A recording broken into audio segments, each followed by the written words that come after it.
पूर्वीचं जे समजा सप्टेंबर ऑक्टोबरमध्ये येऊन रिक्रुटमेंटच्यासाठी कॅम्पसवर जाऊन जॉब ऑफर करणे आणि जुलैमध्ये जॉईन व्हा म्हणून सांगणे, तर हा प्रकार आता हळूहळू कमी होत जाईल. जे सोशल मीडियाचं जे रिक्रुटमेंट आहे ते आता 65% वर आहे. म्हणजे कॅम्पसवर जाऊन रिक्रूट करणं नाहीच, तुम्ही आता फक्त जॉब मिळवण्याकरता जर का नॉलेज मिळवलं आणि नंतर थांबलात तर ते वाहतं पाण्याचं डबकं व्हायला वेळ लागत नाही. जेव्हा IBM मध्ये होतो तेव्हा माझ्या टीमला कंपल्सरी केलेलं होतं की तुम्ही एक कोर्स किमान हा 1 वर्षामध्ये केला नाही तर प्रमोशन मिळणार नाही. फक्त डोमेन नॉलेज महत्त्वाचं नाहीये, तर त्याच्याबरोबर इमोशनल स्टेबिलिटी पण खूप महत्त्वाची आहे. तर एम्पॅथी, क्रिएटिव्हिटी ह्या अजूनही आपल्याकडे असलेल्या ट्रेट्स आहेत, त्या अजून तरी AI मध्ये डेव्हलप झाल्या नाहीयेत.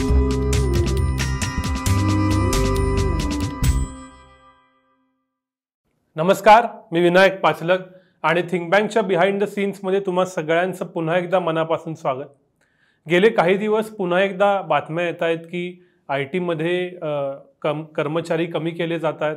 वेगवेगळ्या कंपन्यांनी काही हजार कर्मचारी कमी केल्याच्या बातम्या येत आहेत. दुसऱ्या बाजूला येणाऱ्या कालावधीमध्ये सुद्धा किती जॉब रिक्रुटमेंट होतील, किती नवीन नोकऱ्या निर्माण होतील याच्याबद्दल शंका आहेत. या सगळ्यामध्ये एक भाग AI, त्या AI टूल्समुळं कमी होणाऱ्या नोकऱ्या असाही आहे. या सगळ्याविषयी मला चर्चा करायची आणि यासाठी माझ्याबरोबर आहेत डॉक्टर भूषण केळकर. डॉक्टर भूषण केळकरांची थिंक बँकच्या प्रेक्षकांना वेगळी ओळख करून द्यायची गरज नाही. IT तज्ज्ञ, करिअर तज्ज्ञ, त्यांचे वेगवेगळे एपिसोड तुम्ही थिंक बँकवरचे बघितले असतील. त्यांचं नवीन पुस्तक आलंय करिअरची गुणसूत्रे. आणि माझ्याबरोबर आज डॉक्टर भूषण केळकरांसह आहेत मधुरा केळकर, त्यांच्या कलिग आहेत, त्यांच्या पुस्तकाच्या सहलेखिका आहेत आणि एकूणातच या बदलत्या परिस्थितीमध्ये स्वतःचं करिअर कसं डेव्हलप करावं, त्यासाठी कोणत्या गोष्टी केल्या पाहिजेत, कोणते टूल्स वापरले पाहिजेत, ही सगळी चर्चा मला या पहिल्या भागामध्ये करायची आहे.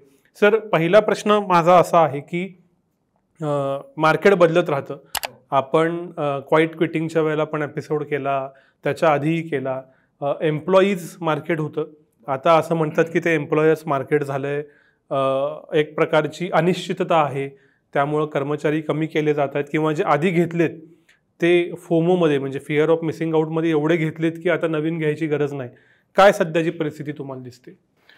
हो, विशेषतः IT सेक्टरमध्ये तू म्हणतोस ते खरं आहे आणि फोमो फॅक्टर नक्की आहे की कोविड विशेषतः जेव्हा होता आणि इव्हन काही प्रमाणात पोस्ट कोविड याच्यामध्ये कंपन्यांनी बेंच ज्याला आपण म्हणतो ते जास्ती घेऊन ठेवलं आहे. तर ते होण्याचं अजून एक कारण की ज्याच्यामुळे हे ITचं आता मध्ये प्रश्न निर्माण झाला आहे तो म्हणजे की आपण हेही एका साईडला वाचतोय की डील्स नव्या प्रकारचे जाहीर झालेले आहेत. IT कंपन्यांना खूप काम मिळालेलं आहे, परंतु ते ऑटोमेशन AI या क्षेत्रात जास्ती आहे आणि जिथे ह्युमन हेडकाउंट लागेल असे डिमांड कमी आहे.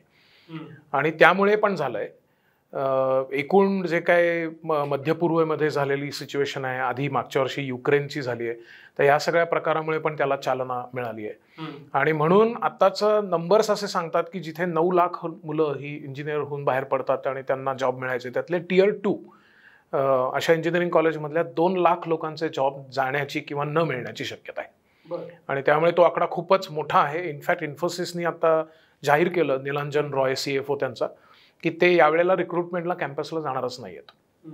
TCSनी सांगितलंय की ते 40,000 घेणार आहेत, पण 40,000 घेणार आहेत त्याच्यासाठी असणारा त्यांचा आयॉन नावाचा प्लॅटफॉर्म आहे. म्हणजे परत कॅम्पसला किती जातील हा एक प्रश्न आहेच. लिंक्डइननी आता काही लोकांना काढलंय वगैरे, हे तर आपण सगळेच वाचतोय. तर त्यामुळे आत्ताची परिस्थिती वेगवेगळ्या कारणांच्यामुळे तशी गंभीर झालेली आहे, यात शंकाच नाही. ही जी फेज आहे ही तात्कालिक आहे, काही स्ट्रक्चरल बदल आहेत, येथून पुढं कायमच जस्ट इन टाइम रिक्रुटमेंट होईल का? काय वाटतं तुम्हाला? हो, मला वाटतं ह्याचं दोन्ही प्रकारचं उत्तर आहे की काही प्रमाणात हे तात्कालिक आहे.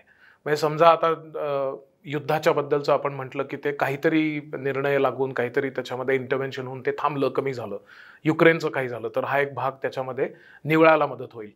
परंतु काही तज्ज्ञ ज्यांचे स्वतःच्या IT कंपनीज आहेत आणि असे अनेक तज्ज्ञांचं मतं आपण वाचली, तर त्याच्यात असं दिसतंय की पूर्वीचं जे समजा सप्टेंबर ऑक्टोबरमध्ये येऊन रिक्रुटमेंटच्यासाठी कॅम्पसवर जाऊन जॉब ऑफर करणे आणि जुलैमध्ये जॉईन व्हा म्हणून सांगणे, तर हा प्रकार आता हळूहळू कमी होत जाईल. तर that is a systemic change, तात्कालिक नाही आहे हा.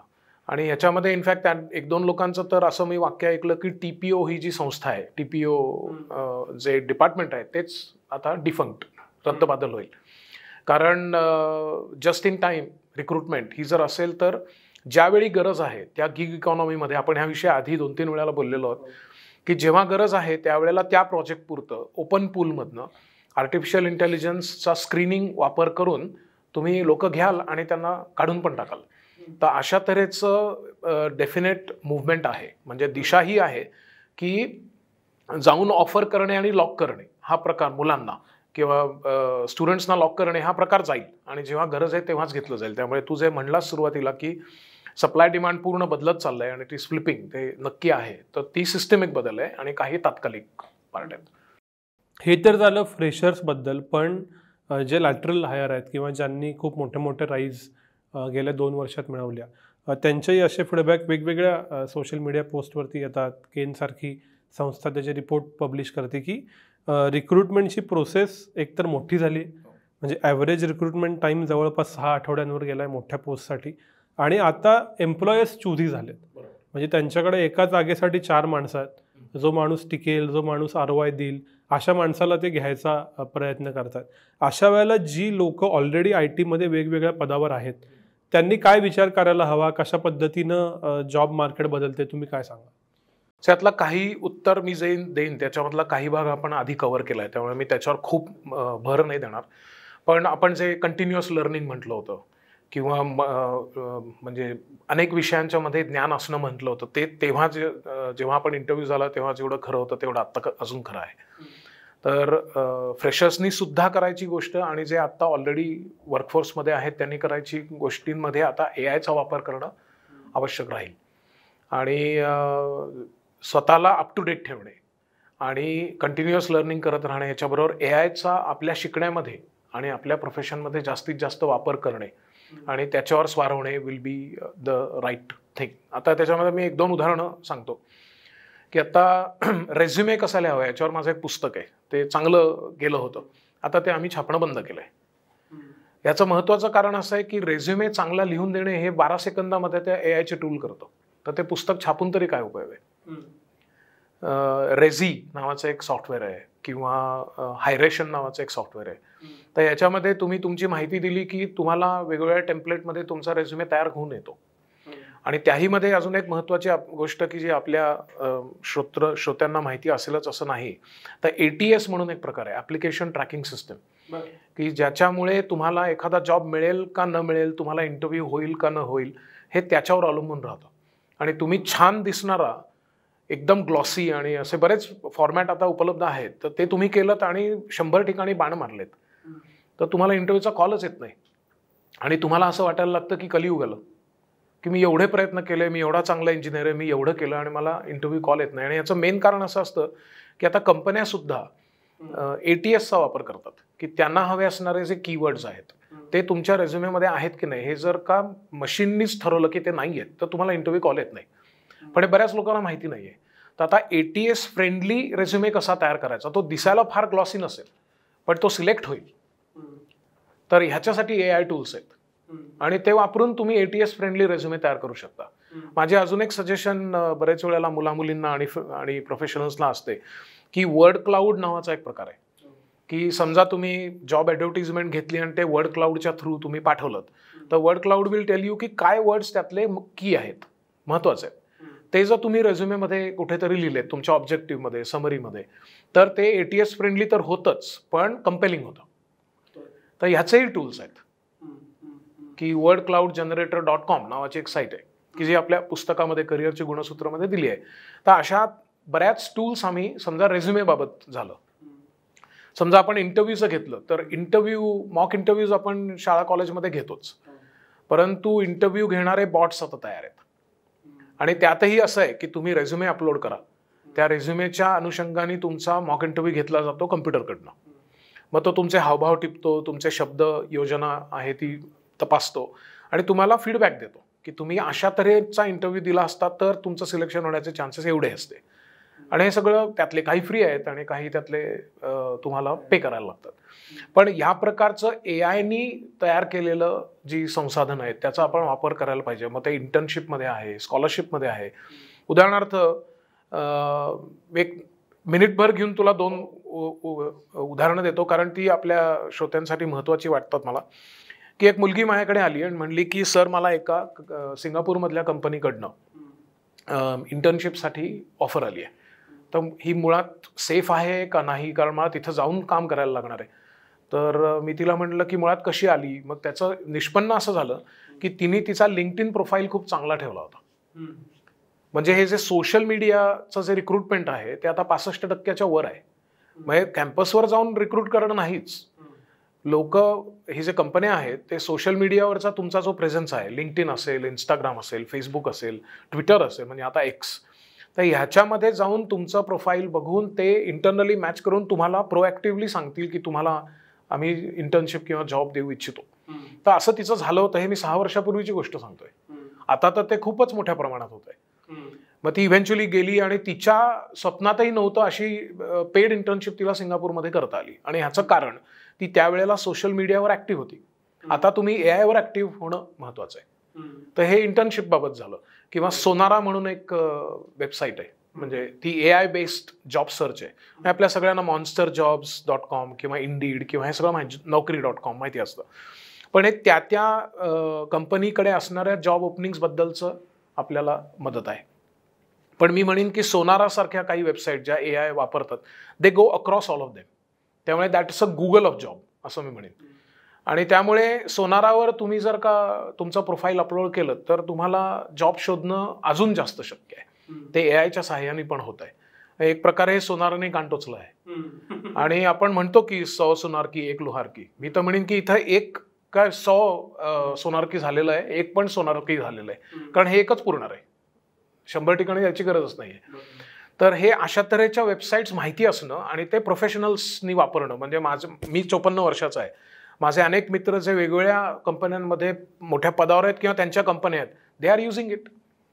सो त्यामुळे फ्रेशर्सना जेवढं हे लागू आहे तेवढंच मिड करिअरमध्ये पण लागू आहे आणि इव्हन 54 वर्षाला लागू आहे. मला वाटतं की पुढची दिशा की जी आपण मागे कव्हर केलंय तो पार्ट मी एम्फसाइज नाही करत, पण तो तेवढाच महत्त्वाचा आहे की कंटिन्युअस लर्निंग वगैरे. पण AI बेस्ड लर्निंग हे मला वाटतं की खूप महत्त्वाचं राहील. तर अशा तऱ्हेचे स्कॉलरशिप्स मिळणं, स्कॉलरशिपच्या पण AI बेस्ड साईट्स आहेत. अनेक मुलींना त्यांच्या अनपेक्षितरित्या स्कॉलरशिप्स मिळालेल्या आहेत. म्हणजे समजा मी माझं प्रोफाईल अपलोड केला तर AI बेस्ड वेबसाईट ही उपलब्ध त्यावेळेला नव्याने झालेल्या ज्या स्कॉलरशिप्स आहेत त्याच्याशी मॅच करून मला मेल पाठवते की ही स्कॉलरशिप तुम्हाला हवी आहे का, कारण ही तुम्हाला मॅच होते, तुमच्या इंटरेस्टला मॅच होते एटसेट्रा. तर AI बेस्ड आपल्याला करिअर डेव्हलपमेंट करणं मला वाटत नाही याच्याशिवाय पुढे पर्याय राहील. आणि विशेषतः आता हे सप्लाय डिमांड जे बदलत आहे आणि हे जे कॅम्पसकडून ते ओपन पूलमध्ये येण्याचा जो जस्ट इन टाइम पॅटर्न आहे तो लॉंग टर्म आहे आणि त्याच्यामध्ये हे लागेल.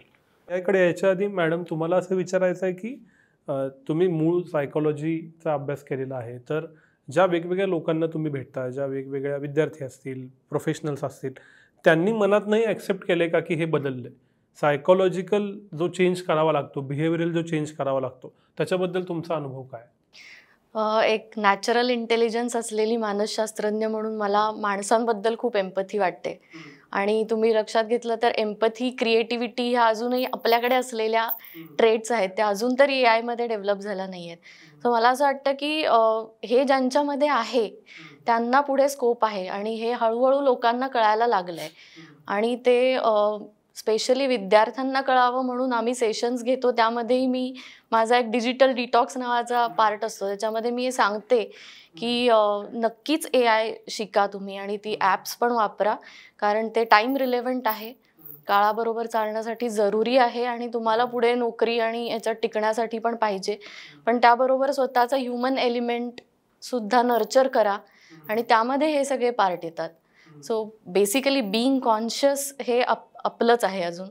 आणि क्रिएटिव्हिटी आणि एम्पथी, सिम्पथी हा पार्टही अजूनही आपल्याकडे आहे. हे जे सतत बदलतंय, चर्चा होती, बझवर्ड्स असतात, काही काहींना थेट फटका बसो, काही काहींना त्याची भीतीच जास्त वाटते, या सगळ्यामुळं ओव्हरऑल प्रेशर, अनसर्टनिटी ही वाढलेली दिसते का आता वर्कफोर्समध्ये? हो, म्हणजे जेव्हा नवीन काहीतरी एखादी गोष्ट येते तेव्हा पहिलं भीती वाटते त्याची सगळ्यांना. ही आपली नॅचरल ह्युमन टेंडन्सी आहे. आणि मग नंतर हळूहळू आपण त्याला डिसेन्सिटाईज होतो आणि त्याच्याकडे जसं शांतपणे बघतो तसं आपल्याला दिसायला लागतं की आपण त्याच्याशी अडॉप्ट होऊ शकतो आणि आपण असे झालेलो होतो यापूर्वी सुद्धा अनेक वेळा.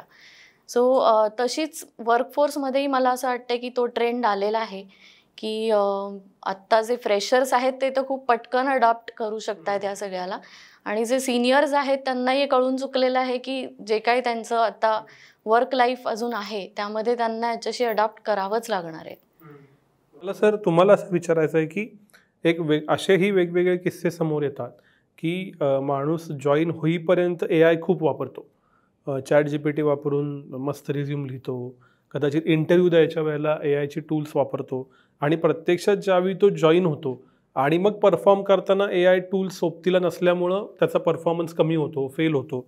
तर हे जे आहे की fake it till you make इटचं उलटं व्हर्जन, ह्या सगळ्या पद्धतीकडे तुम्ही कसं बघता? खूप धोक्याचंच आहे असं वागणं. आणि याचं सिम्पल कारण असं आहे की मागच्या वेळी पण बहुधा आपण हे बोललो आहोत की डिलॉईटचा जो रिपोर्ट आहे त्याच्यामध्ये, म्हणजे ही तरी 2 वर्षापूर्वीची गोष्ट आहे, की त्यांनी असं म्हटलं होतं की तुमचं नॉलेजचं हाफ लाईफ हे 5 वर्षाचं आहे. म्हणजे 15 वर्षामध्ये तुम्ही जे आत्ता लेटेस्ट म्हणून शिकलात ते आउटडेटेड आहे. तर त्यामुळे म्हणजे तुम्ही आत्ता फक्त जॉब मिळवण्याकरता जर का नॉलेज घेतलं, वापरलं आणि नंतर थांबलात, तर ते वाहतं पाण्याचं डबकं व्हायला वेळ लागत नाही, आणि मग त्याचं पुढे काय होतं आपल्याला माहिती आहे. तर मला वाटतं की कंटिन्युअस लर्निंग विथ AI हे ते करायलाच पाहिजे. आणि त्यामुळे मी म्हटलं तसं फ्रेशर्सपासून ते सिनियर्सपर्यंत सर्व लोकांना कंटिन्युअस लर्निंग आणि आता विथ AI आवश्यक राहील. आणि मधुराच्या बोलण्यामध्ये जसं आलं की या सगळ्याला क्रिएटिव्हिटी किंवा ह्युमन टच आणि एम्पथी, तर ह्याच्यामध्ये योग आणि प्राणायाम ह्याचं सुद्धा खूप महत्त्व आहे. आणि ते आपल्या या करिअरची गुणसूत्र पुस्तकात दिलेलं आहे की या सगळ्याला ही जोड कशी देता येईल, आणि त्याचेही टूल्स आहेत. आणि मला वाटतं ती आत्ता थोड्या 1-2 दिवसापूर्वीच म्हणली की AIचा वापर करून माइंडफुलनेस कसा करता येईल याचं पण टूल आता आलेलं आहे. म्हणजे AI कुठे कुठे जाऊ शकतं आणि त्याचा आपण कसा वापर करतो ह्याच्यावर ते शेवटी अवलंबून राहील. AIच्या टूल्सवर आपण सविस्तर पुढच्या भागात बोलणार आहोतच, पण मला करिअर हा जर का फोकस ठेवला तर आपण या थिंक बँकवरती गेल्या 3 वर्षात असं बोललेलो आहोत की सतत स्वतःला बदलायला हवं, अनलर्न करायला हवं, रिलर्न करायला हवं. आता ते बोलून सुद्धा 3-4 वर्ष झाली. खरंच आजूबाजूच्या आपल्या सहकाऱ्यांनी, कलिग्सनी हे अडॅप्ट केलंय का? कितपत अडॅप्ट केलंय का? ते बदलत नाही आहेत? अनुभव काय आहे? ते बदलत नाही आहेत असा अनुभव आहे. आणि विशेषतः आमचं इंटरॅक्शन जे जास्ती विद्यार्थ्यांच्या बरोबर होतं, म्हणजे साधारण वयवर्ष 18-19 ते 25 या वयोगटामध्ये आमचं खूप इंटरॅक्शन आहे. त्याच्यामध्ये तेवढ्यापुरतं वापरणे हा एक ट्रेंड आहे. की तू म्हणलास तसं की रेझ्युमेच्या बाबतीमध्ये असेल किंवा इंटरव्ह्यूच्या बाबतीमध्ये असेल, परंतु जास्ती जे आत्ता कदाचित डायरेक्टली रिलेव्हंट नाही असं निदान तोंडओळख असणं हे चांगलं राहील. आणि प्रोफेशनल्समध्ये एक त्यांचं कारण असतं की आम्हाला वेळ नसतो आणि त्या प्रकारामध्ये ते शिकणं होत नाही. परंतु आता विद्यार्थ्यांच्या बाबतीमध्ये बघायचं झालं तर 140 क्रेडिट्स तुम्हाला बॅचलर्समध्ये लागतात. त्याच्यातले आता NEP 2020च्याही आधीपासतं 8 क्रेडिट्स तुम्ही बाहेरनं घेऊ शकता जे महाविद्यालय शिकवत नाहीत. तर ही 8 क्रेडिट घ्यायची कशी? त्याचे अनेक पर्याय तुम्हाला उपलब्ध आहेत आणि ते मल्टीडिसिप्लिनरी उपलब्ध आहेत. तर हे करणं आता एज्युकेशन सिस्टीमनीच सॉर्ट ऑफ मॅन्डेट नाही पण निदान खुलेपणा दिला असल्यामुळे लोकांनी वेगवेगळी वेबसाईट्स वापराव्यात, ॲप्स वापरावीत. तर हे म्हणजे महाविद्यालयीन जीवनापासनं ग्रॅज्युएशन आणि पुढे सुद्धा आपल्याला करता येईल. त्यामुळे वेबसाईट वापरणं आता कितीतरी प्रोफेशनल्स हे कोर्सेरा किंवा EDX किंवा फ्युचर लर्न, आयव्हर्सिटी ह्याच्यावर काम करतात. इनफॅक्ट मी 10 वर्षापूर्वी जेव्हा IBM मध्ये होतो तेव्हा माझ्या टीमला कंपल्सरी केलेलं होतं की तुम्ही एक कोर्स किमान हा 1 वर्षामध्ये केला नाही तर प्रमोशन मिळणार नाही. तर असं बऱ्याच कंपन्यांमध्ये अनेक मॅनेजर करतात. तर ह्या प्रकारचं कंपल्शन करण्यापेक्षा ते आपणहूनच करणं, आणि ते फार वेळ लागत नाही. बाकी सगळी माहिती आपल्या प्रेक्षकांना आहे की त्याला किती 6 ते 8 महिने 6 ते 8 आठवड्यामध्ये होतं वगैरे वगैरे. तर हे करायला हरकत नाही. तो थोडा इनर्शिया आहे असं माझं ऑब्झर्वेशन आहे. अगदीच काही महिन्यापूर्वी किंवा एखाद्या वर्षापूर्वी वर्क फ्रॉम होम असेल तरच जॉब, नसेल तर कंपनी स्विच करणं, एकाच वेळी 3-3 ऑफर्स घेणं. आत्ता एक मी रिसर्च असा वाचला की लोक जॉईनिंगच्या दिवशी अपियर होत नाहीत म्हणून ऑप्शन म्हणून बाकी दोघांना पाईपलाईनमध्ये ठेवलं जातं.